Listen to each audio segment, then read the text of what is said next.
Can you?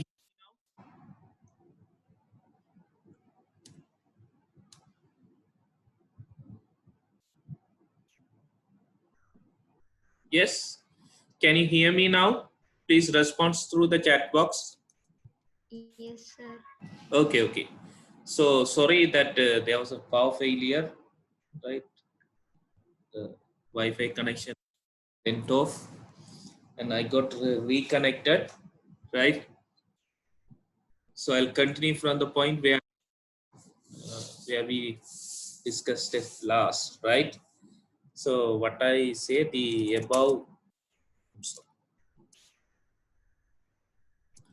liquidity பத்தி நான் பார்த்து கொண்டிருக்கோம்.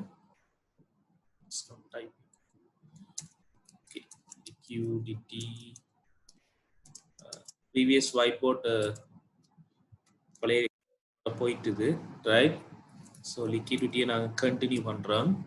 Let's continue, right? So finally what you have to do, right? What I wrote, the above analysis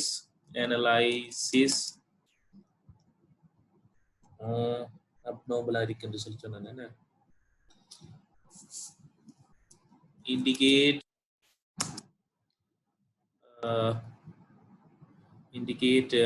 what did it say? Adverse liquidity position and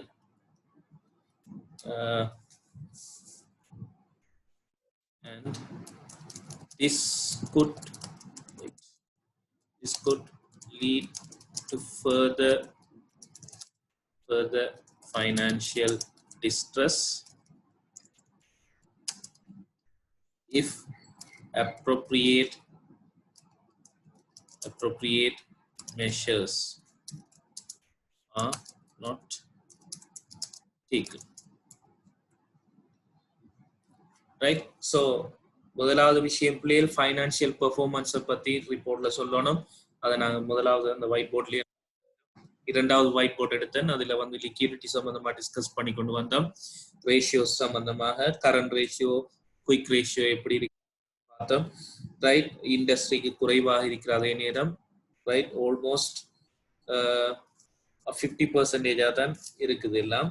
so அதுக்குரிய reason என்னவாக இருக்கலாம் என்ற ஒரு எதிர்பார்ப்பு நாங்கள் சொல்லியிருக்கோம். கரண்ட் லைபிலிட்டியில் வரக்கூடிய பேங்க் ஓவர் டிராஃப்ட் அல்லது ஏதாவது அப்ளிகேஷன்ஸ் நிறுவனத்துக்கு கூடுதலாக இருக்கிறதால இந்த ரேஷியோ குறைவாக இருக்கலாம் என்ற ஒரு எதிர்பார்க்கப்பட்ட காரணத்தை நாங்கள் சொன்னோம், ரைட்? அதுக்கு பிறகு இன்வென்ட்ரி ஹோல்டிங் பீரியட், டெப்ட் collection period, credit payment period பற்றி சம்பந்தமாக டிஸ்கஸ் பண்ணோம். சாதாரணமாக இண்டஸ்ட்ரியல் லெவரேஜை விட, ரைட், அப்நார்மல் கண்டிஷன்ஸ், உதாரணமா நீங்க பாத்தீங்கன்னா 60 நாள் இன்வென்ட்ரி ஹோல்டிங் பீரியடாக இருக்குமா இருந்தால் ஒரு சரக்கிருப்பு நிறுவனத்துக்குள்ள வந்து அதுக்கு நாங்க காசு செலவழிச்சு வாங்கிட்டு வந்து எங்களை விட்டும் அது போய் காசாக மாறுறதுக்கு இடையில அந்த இருப்பு தங்கி இருக்கின்ற காலம் சாதாரணமா 60 நாள் 2 மாதங்களாக இருந்தால், ஆனா அது இண்டஸ்ட்ரியில இருக்குது. ஆனா நிறுவனத்தை பொறுத்த மட்டும் 240 நாள் 260 நாள். Yes, wait, one of my student is calling.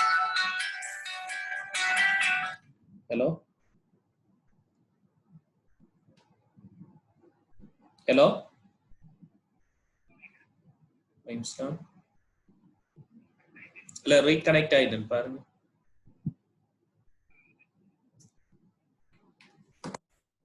Sorry for that.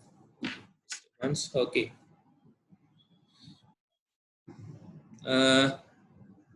240 நாட்கள் என்று சொல்லுகின்ற பொழுது ஏறக்குறைய 30 பிரிச்சால் 8 மாதம். தொடக்கம் 280 நாட்கள், ரைட்? 8 தொடக்கம் 9 மாதங்கள் அந்த இருப்பு நிறுவனத்துக்குள்ள தங்கி இருக்கு. இது ஒரு அப்நார்மலான சிச்சுவேஷன்ஸ்.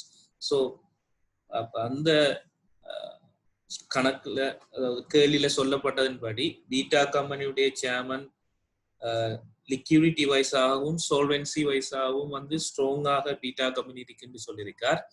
பட் தரப்பட்ட தரவுகளின் அடிப்படையில அது லிக்விடிட்டி வந்து ஸ்ட்ராங்காக இல்லை.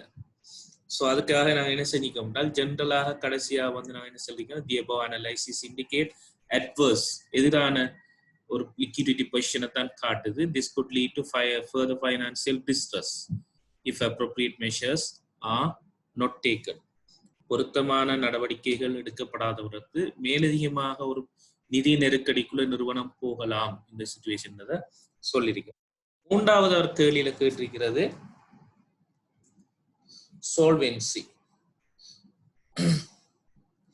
solvency சம்பந்தமாக சொல்லணும். solvency சம்பந்தமாக சொல்றதுக்குரிய ratio தரப்பட்டிருக்கு gearing ratio. So I'll put in our report, we'll put small heading solvency, right?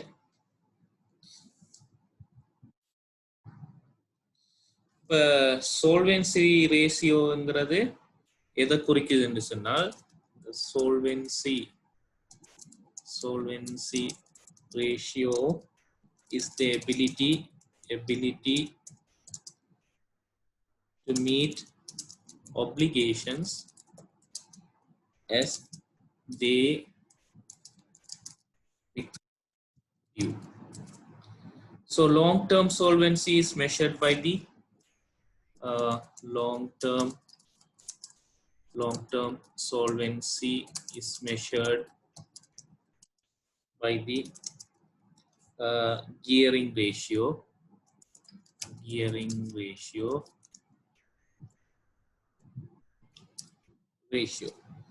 right? Debt to equity ratio அல்லது gearing ratio. இத பாத்தீங்கன்னா 51%, 58%, 60%. ஆனால் இண்டஸ்ட்ரியை பார்க்கின்ற பொழுது 40% இருக்கு.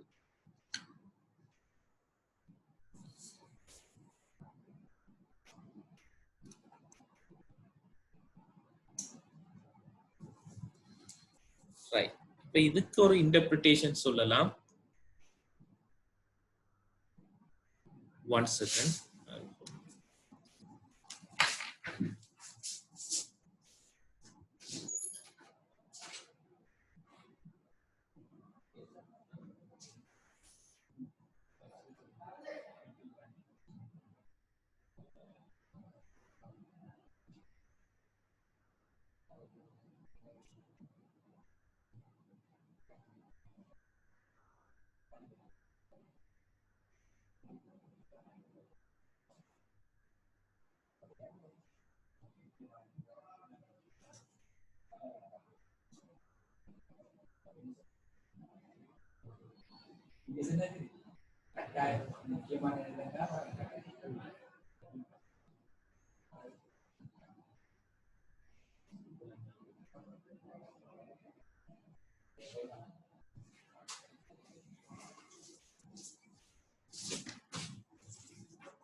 Right. Where we stop? Right. So debt. இப்ப கம்பெனி ஒன்று சொல்லலாம் 40% இண்டஸ்ட்ரியா இருக்கக்குள்ள எப்பவுமே 51, 58, 60 இருந்துருக்கு. ஸோ இண்டஸ்ட்ரி நோவை பார்க்கறதுக்குள்ள highly geared, right? So I can say the company is high geared compared to the industry norm.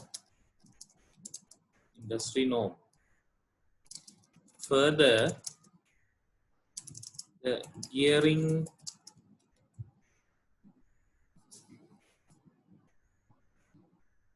ratio is on the rise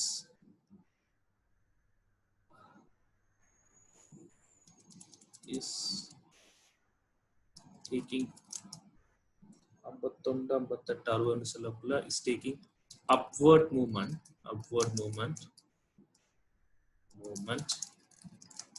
over period.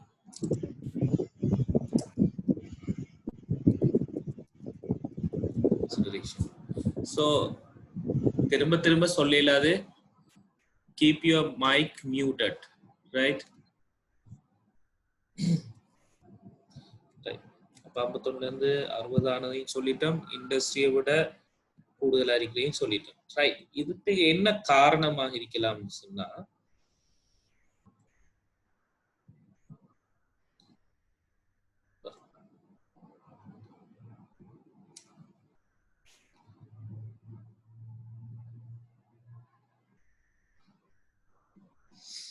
Right, இந்த gearing ratio, அதாவது டெப்ட் டு இக்விட்டி ரேஷியோ, கடன் மூலதனத்துக்கு உரிமை மூலதனம் என்ற இந்த வீதம் கூடுதலாக இருக்கிறதுக்குரிய காரணம் ரெண்டு விஷயம். ஒன்று, சம்பந்தமா நீங்க 4th இயர்ல போனால் கொஞ்சம் டீப்பா படிப்பீங்க, ஃபைனான்சியல் ஸ்டேட்மெண்ட் அனலைசிஸ்ல. ரைட். ரெண்டு காரணம் இருக்கலாம். ஒன்று,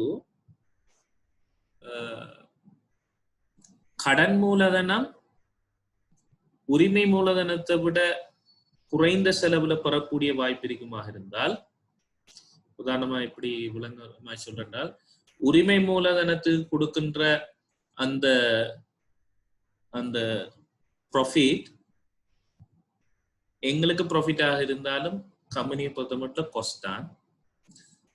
அதை விட கடன் மூலதனத்தை வெளியில குறைந்த காஸ்ட்ல குறைந்த இன்ட்ரெஸ்ட்ல பெறலாம்னு சொன்னால் கடன் மூலதனத்தை நிறுவனம் கூடுதலாக பெறறதுக்குரிய வாய்ப்பு இருக்கு.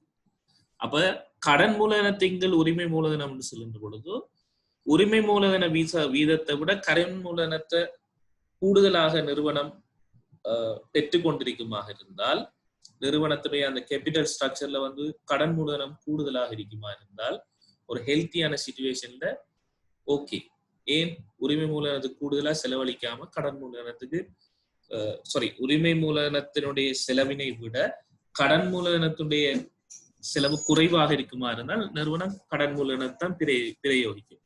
ஸோ அது ஒரு ஹெல்த்தியான சிச்சுவேஷன். மாறாக இன்னும் ஒரு சிச்சுவேஷன் வரலாம். ரைட். ஒரு வீக் சிச்சுவேஷன், ஒரு எப்படி சொல்ற, ஒரு டிஸ்ட்ரெஸ், நிதி நெருக்கடி ஏற்படுகின்ற பொழுது, ரைட், கடன் மூலதனங்களை மேலதிகமாக நிறுவனம் பெற்றிருக்கலாம். அந்த சந்தர்ப்பத்திலேயும் கடன் மூலதனத்திங்கள் உரிமை மூலதனம் என்று சொல்லி நாங்க கியரிங் ரேஷியோ கணிக்கக்குள்ள கடன் மூலதனம் கூடுதலாக இருக்கலாம். ரைட். அப்போ ஒரு ஹெல்த்தியான சிச்சுவேஷன்லையும் கூடுதலாக கடன் மூலதனத்தை பிரயோகிச்சிருக்கலாம். அதே நேரம் ஒரு வீக்கான சிச்சுவேஷன்லையும் கூடுதலான கடன் மூலதனத்தை பிரயோகிச்சிருக்கலாம். ஸோ therefore இது என்ன நோக்கத்துக்காக இந்த solvency ரேஷியோ தொடர்புபடுதோ, அதனுடைய ஒப்ஜெக்டிவ் என்னவோ அதை பொறுத்து தான் இந்த இன்டர்பிரிட்டேஷன் இருக்கு.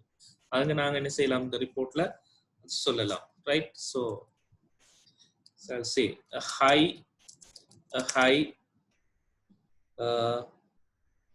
geared company could indicate both healthy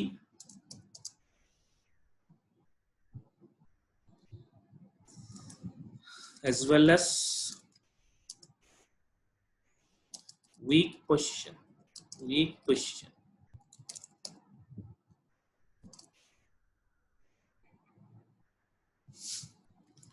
Company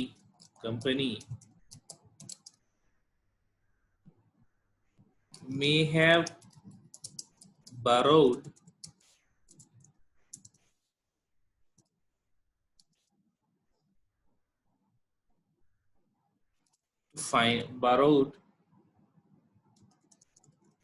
finance for its growth. Right. உதாரணத்துக்கு நாம சொல்லுவோம், நாங்க வந்து சாதாரண ஒரு கம்பெனி ரன் பண்றோம், வெளியில வந்து இன்னொரு ப்ரொஜெக்ட் ஆப்பர்ச்சுனிட்டி வந்து வருது. இப்ப அதுல இன்வெஸ்ட் பண்றதுக்கு காசு தேவை. பங்குகளை வழங்கி மூலதனத்தை பெற்று அந்த ப்ரொஜெக்ட்ல நாம முதலீடு செய்யறதை விட வட்டி வீதம் குறைவாக வெளியில இருக்குது, அவை அந்த கடன் மூலதனத்தை பெற்று நாங்க அதுல முதலீடு செய்யலாம்னா நாம பங்கை வழங்க மாட்டோம். ஏன்? அதோட குறைஞ்ச செலவுல என்ன செய்யலாம், வட்டியை செலுத்தி எங்களுக்கு மூலதனத்தை பெறக்கூடிய வாய்ப்பு இருக்கு. ஸோ நாங்க என்ன செய்யறோம்னு சொன்னா கடன் மூலதனத்தை பெறுறோம், ரைட், லோன் எடுக்கும். இப்ப என்ன நடக்கும்? Debt capital upon equity capital என்றால் டெட் கேபிட்டலுடைய அளவு கூடுன்ற பொழுது இந்த கியரிங் ரேஷியோ கூடக்கூடிய வாய்ப்பு இருக்கு. இது எப்ப ஹெல்த்தியான சிச்சுவேஷன். ஸோ ஒரு growth, ஒரு வளர்ச்சிக்காக என்ன செய்யலாம், பெற்றிருக்கலாம். So this growth, this is normally indicating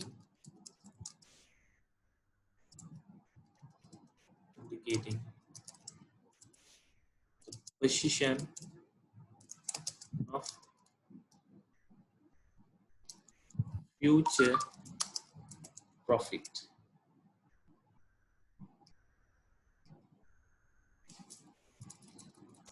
Expected profit. மூல ப்ராஃபிட்டை நாங்க அடையலாம் என்ற எதிர்பார்ப்புல இந்த கடன் பெறப்பட்டிருக்கலாம். ஸோ இது ஒரு பாசிட்டிவான situation, right? Similarly, a company in financial distress situation,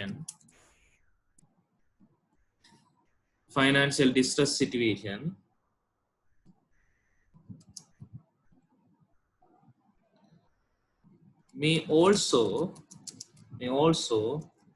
involve in borrowing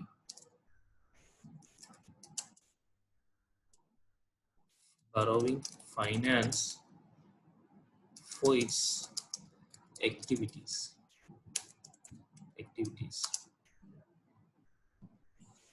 right? ஒரு கம்பெனியுடைய நிதி நெருக்கடியான நிலைமையிலையும் என்ன செய்யலாம்னு சொன்னால் உரிமை மூலதனமான பங்கு மூலதனத்தை விநியோகிச்சு அதை பெறுறதுக்கெல்லாம் காலம் போகுமாவே கடன் என்ன செய்யலாம், கடன் மூலதனம் உடனே பெறக்கூடிய வாய்ப்புகள் இருக்கலாம். ஸோ இப்படியான நிதி நெருக்கடியான நிலைமையில என்ன செய்யலாம், கடன் மூலதனத்தை அந்த சந்தர்ப்பத்திலையும் பிரயோகிக்கலாம். இப்பொழுது என்ன நடக்கும், கடன் மூலதனம் கூடும், உரிமை மூலதனம் குறைவா இருக்கும். இந்த சந்தர்ப்பத்திலையும் கியரிங் ரேஷியோ அதிகமாக இருக்கிறதுக்குரிய வாய்ப்பு இருக்கு. Therefore, இந்த கியரிங் ரேஷியோங்கிறது என்ன நோக்கத்துக்காக கடன் பெறப்பட்டதோ அதோடு தொடர்பாகத்தான் இருக்கும். இந்த விஷயத்தை நான் கட்டாயம் மென்ஷன் பண்ணணும். So I'm sorry. Therefore,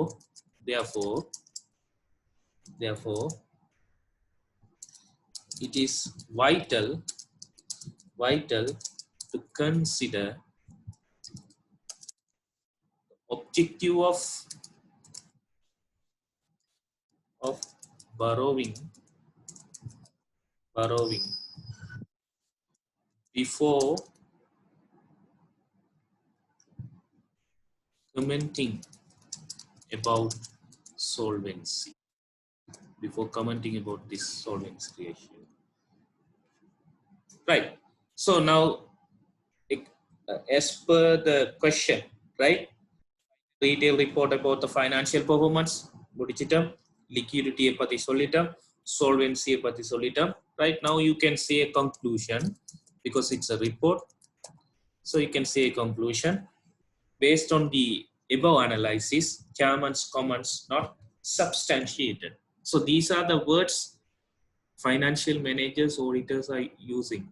Substantial test, right? You have learned with me in the audits, right?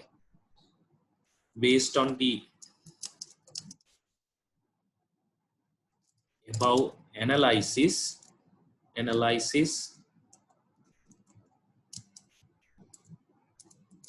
the chairman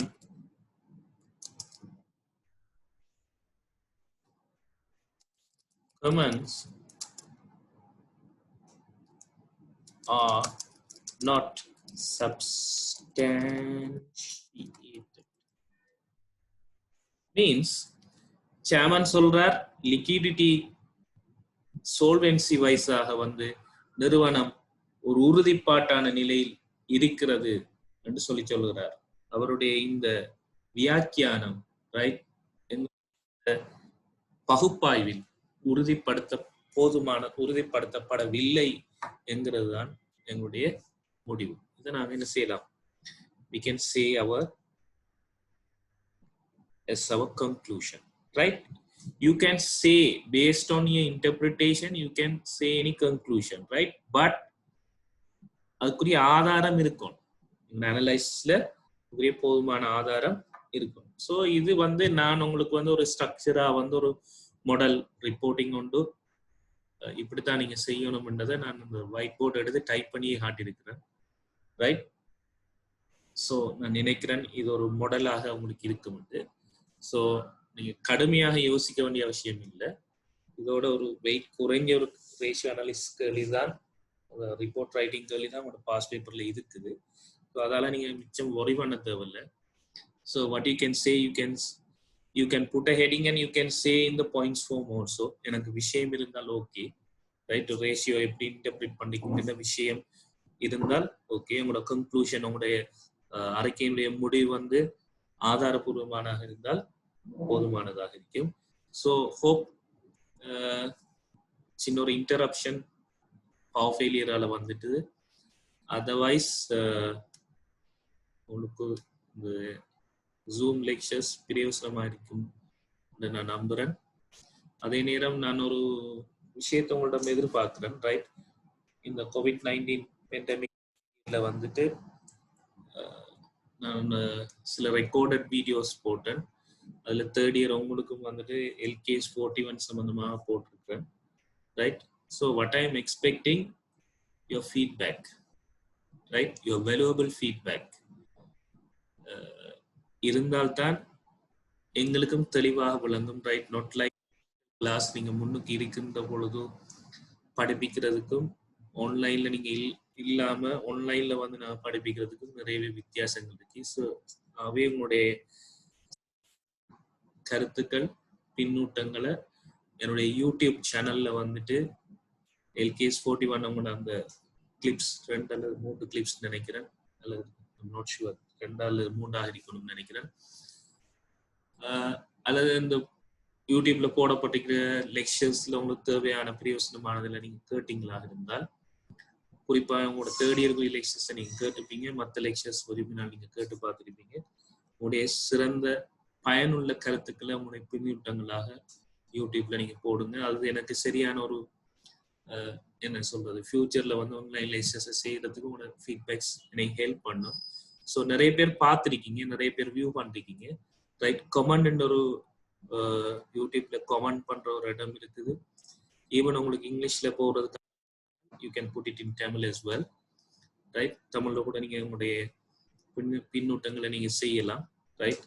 நிச்சயமாக இந்த ஆன்லைன் கிளாஸஸ் ஃபியூச்சர்ல அவசியம் ஏற்படுகின்ற பொழுது செய்யறதுக்கு உங்களுடைய பின்னூட்டம் எனக்கு ஒரு ஒழுங்கான முறையில திட்டமிட்டு செய்யறதுக்கு உதவியா இருக்கும் நான் நம்புறேன். So is there anything to clarify? chat box கவனிச்சு கொள்ளல.